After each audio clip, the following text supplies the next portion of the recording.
வணக்கம் மக்களே. நம்ம பார்க்க போற கதை என்னன்னா, தனக்கு தேவையில்லாத வேலையை செய்யக்கூடாது. பழைய ஊர் ஒன்றில் ஒரு கோயில் இருந்துச்சு. அந்த கோயிலோட திருப்பணிக்காக நிறைய பேர் மரத்தை வெட்டினாங்க. இப்போ மரத்தை வெட்டிக்கிட்டு இருக்கப்ப அங்கே இருந்த தச்சன் ஒரு பெரிய மரத்தை கோடாரியால் வெட்டி அதுக்கு இடையில பிளவு மாதிரி வந்துச்சு. அந்த பிளவுக்கு நடுவில் ஒரு ஆப்பு ஒன்று வச்சுட்டு போனார். எதுக்கு அந்த ஆப்புங்கிறத வச்சுட்டு அந்த கருவியை வச்சுட்டு போனார்னா, ரெண்டு பிளவும் ஒன்று சேராமல் இருக்கு, அப்படியே விரிஞ்சுக்கிட்டே இருக்கும், நடுவில் வச்சுட்டு போனார். கொஞ்சம் நேரம் கழிச்சு வேலை பார்ப்போம் அப்படின்னு வச்சுட்டு போயிட்டாரு. அப்படி இருக்கிறப்ப பார்த்தா பக்கத்தில் பார்த்தா இது மாதுளப்பழ தோட்டத்தில் அங்கே பல குரங்கு இருந்துச்சு. அந்த குரங்குலேருந்து நிறையா குரங்குகள்லாம் அந்த கோயிலுக்கிட்ட வந்துச்சு.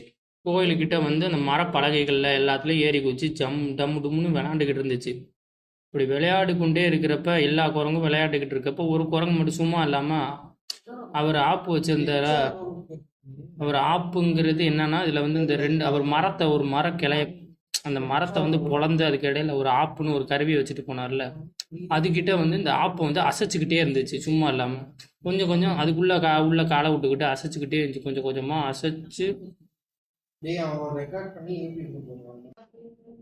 அப்படி இருக்கிறப்ப என்ன ஆச்சுன்னா, அந்த ஆப்பை கொஞ்சம் கொஞ்சமாக பிடிக்கி எடுத்து வீசிடுச்சு. வீசிட்டு தட்டாருன்னு ரெண்டு கட்டையும் ஒன்று சேர்ந்து அடிச்ச அடியில் உள்ள அந்த குரங்கு நசுங்கி இறந்து போயிடுச்சு. இதே மாதிரி தான் வாழ்க்கையில் தனக்கு தொடர்பில்லாதது தேவையில்லாத ஒரு காரியத்தில் நம்ம தலையிடக்கூடாது. தலையிட்டா நமக்கு தான் ஆபத்து. கதை பிடிச்சிருந்தா லைக் பண்ணுங்க, ஷேர் பண்ணுங்க, சப்ஸ்கிரைப் பண்ணுங்க. கீழே தெரியிற பெல் பட்டனை ப்ரெஸ் பண்ணுங்க. லைக் பண்ணுங்க.